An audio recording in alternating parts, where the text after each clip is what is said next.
So guys, kumusta kayo? So ngayon meron tayong unboxing. Ilang isa lang bagong unboxing kasi nag-iisip. So ngayon meron na ipapakita sa inyo bago kong nabili yung shoes. Which is ito yung Chamura. Guys, size 10. Size 10 pala talaga ako guys. Nike. Kubis ng Nike. Kubis. Guys, ano mo naman yung box pa lang din. Panangalan niya. Jamuran. Yan. Ano kaya ano guys? Ano ba't ito yung logo niya?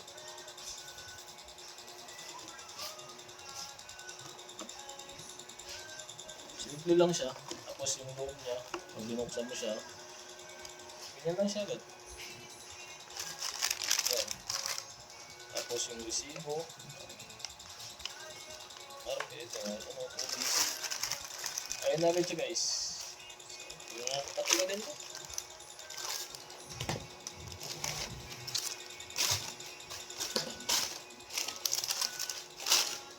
Dito yung shoes ni Jamoran. Grabe yan.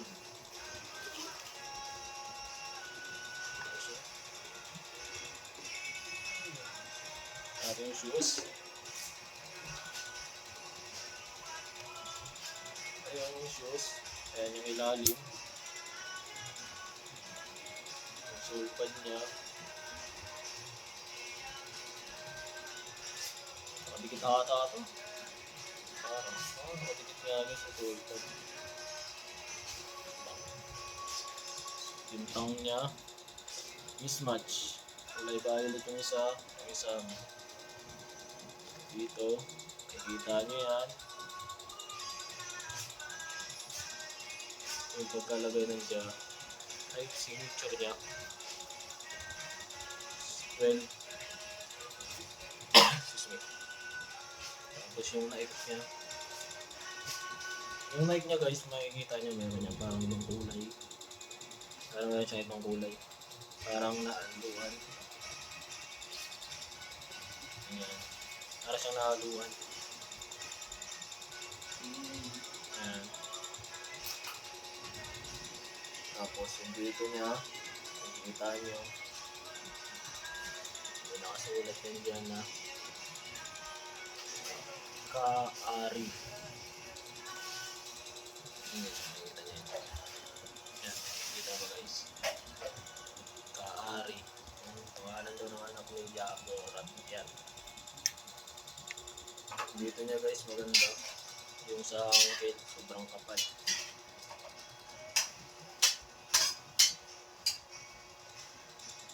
Yung knees niya, mahaba din. Dito, nakasulat yan. Jamoran 1 JMT. Excuse me. JM1 pala, JM1. Ganda niya guys. Sa riglo, okay siya. Walang sobra. Sakto lang. Ganun talaga yung Nike eh. Dito may nakasulat na Air Zoom. Yan, Air. Yung local na ito guys, makikita nyo dito. Manipis lang yung sa local. Kasi hindi ganito ako. Hindi siya ganito. Ganito rin siya tignan pero ang layo. Tapos dito, nakikita mo dito nakalagay Jamoran. Ayan. Tapos dito may nakasulat din na Midnight Series. Ito ano to? Ember Glow na edition. Kulay pula. Yan siya guys. Oh. Yung ilalim niya, XDR din to guys. Pwede to sa indoor, pwede sa outdoor. Yung squeaky niya naman, hindi siya ganun kalakasan pero na-spike siya. Pero mas malakas pa yung spike ng KT8 dito. Sasagaan naman. Pag suot mo to, medyo hindi ganun siya kabigatan. Tapos yung KT8 kasi pag suot mo yun parang ang sobrang gang, pero pag ginawa kaming KT8 mabigat, same sila ng bigat, pero pag suot mo yun ang gaang. Para kang nagdadala ng walang sapatos dun. Pero ito yung wala kasi sinuot ko siya kanina, may pakita ko sa inyo. Yung ko lang sa court pag tinakbo. Sabi kasi nila mag-aang to mga pang point guard. Good siya pang point guard. Malalaman ko ito bukas guys. Pero meron na ipapakita sa yung suot ko siya. Yung fitting niya. So ayun lang. So ito yung dito kami na ganyan din. Mismatch siya. Blue yung dito. Violet yung pinaka-logo niya. Tapos sa ilalim may nakasulat din. Ja siya, tapos dito may nakalagay na DN1, Jamurat 1. Dito Ja sa kabila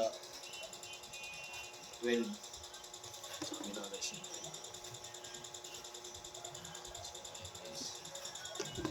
Parehas lang sila din. Makikita nyo din dito may nakasulat ang pangalan ng anak niya, pare. Tapos dito din yung Jamurat. Tapos yung dito yung Midnight series.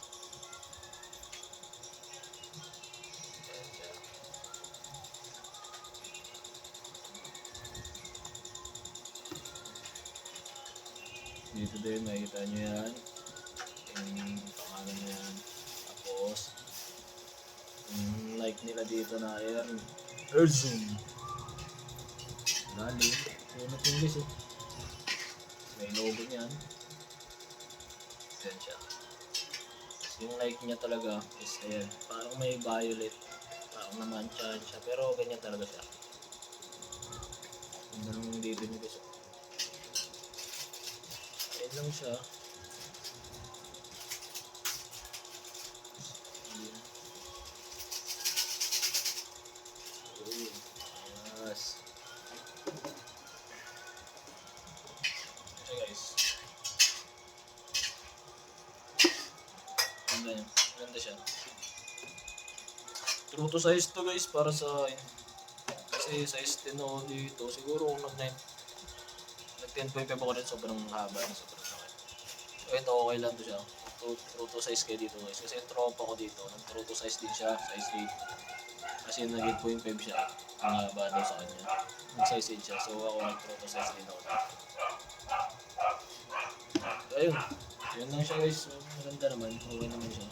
Bukas sana mag-upisa rin. Yung 12 ka lang yan guys. Magkaiba din. Yung isa violet.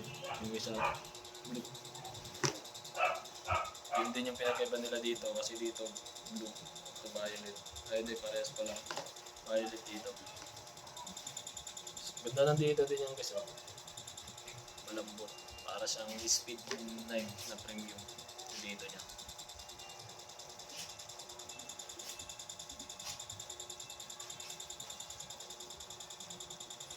Ganda ng dito look mo guys.